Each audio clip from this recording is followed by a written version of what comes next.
देखिए इस गांव में 200 घर हैं।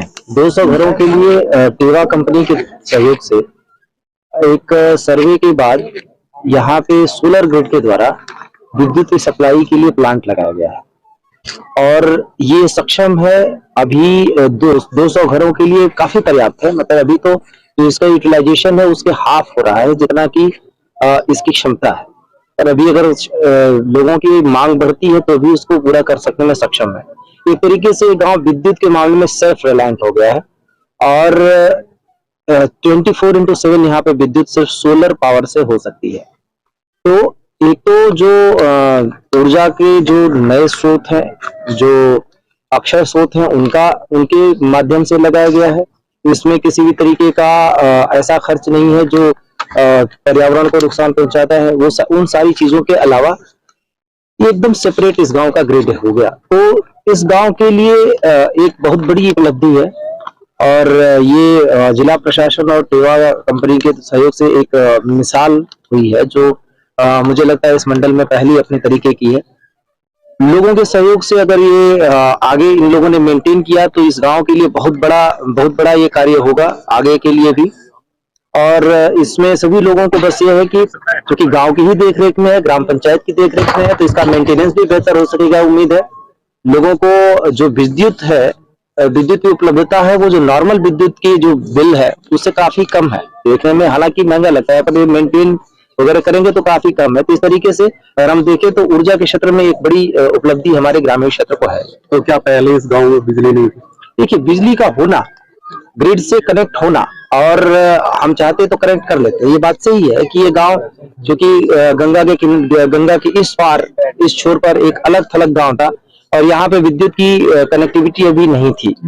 पर अगर हम विद्युत से इसको कनेक्ट कर भी लेते तो दूरस्थ होने के नाते कई सारी इस तरीके की समस्याएं बाद में भी हमें आती। तो ये जो सौर ऊर्जा से जुड़ना इसके लिए एक तरीके का सेपरेट हो गया। हम एक जो प्रयास प्रशासन कर रहा है, हम प्रयास करते तो संभवतः इसको ग्रिड विद्युत के जो सामान्य ग्रिड है उससे भी जोड़ सकते थे। लेकिन इस तरीके की उपलब्धि से ये गांव बाकी सारे जो मंडल के पूरे गांवों को देख लीजिए या जनपद के गांवों को देख लीजिए, उनसे एकदम अलग हो गया, अलग तरीके से। और यहाँ पे आगे प्रगति के रास्ते खुल जाएंगे, चाहे वो खेती के मामले हों, चाहे लोगों के सामान्य काम के मामले हों और रोजगार के नए अवसर भी जनरेट होंगे। तो इस तरीके से एक बड़ी उपलब्धि है। सिर्फ इसको इसी तरीके से ना लीजिए कि इस गांव में कभी विद्युत नहीं था, विद्युत व्यवस्था नहीं थी और हमने इसको जोड़ा, उससे हम बहुत आगे गए। मतलब एक कुछ नहीं से हम बहुत कुछ के आगे गए हैं और जो इसकी तुलना बाकी सारे गांव से नहीं हो सकती। कितने लोगों तक ये मैंने आपको बताया 200 घरों तक, 200 घरों का है। अभी हालांकि पूरे घरों में नहीं जा पा रही है क्योंकि कुछ तकनीकी समस्या है, लेकिन उन सबका अभी समाधान करने का प्रयास हो रहा है। तो 200 घर एक तरीके से सेल्फ रिलायंट हो गए और 200 घर अगर एक एवरेज हिसाब निकालें कि 5 मेंबर्स की फैमिली तो 1000 लोगों के लिए विद्युत व्यवस्था की उपलब्धि है। और सिर्फ यही नहीं कि उनके घरों में है, यहाँ पर गलियों में स्ट्रीट लाइट्स, एक तरीके से शहर की सुविधा यहाँ पे उपलब्ध हो गई है। सर इसकी कीमत लगभग कितनी मानी जाए? देखिए 1,30,00,000 से ये हुआ है। शुरुआती दौर में इसमें इन्वेस्टमेंट ज्यादा लगता है। ये सारा जो इन्वेस्टमेंट है इस गांव के लिए टेवा कंपनी ने किया है और ये एक टेवा कंपनी की तरफ से बहुत बड़ी सौगात है इस गांव के लिए।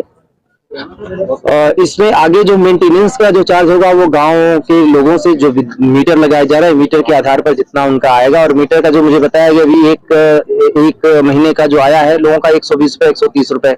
अगर आप देखेंगे तो सामान्य विद्युत के बिल से लगभग ये 40% कम है, 40-50% कम है।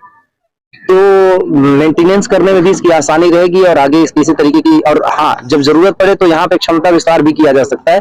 हालांकि भी इसकी कोई जरूरत नहीं, चूंकि दुगना पावर हमें ऑलरेडी उपलब्ध है। तो ये बहुत बड़ी उपलब्धि है।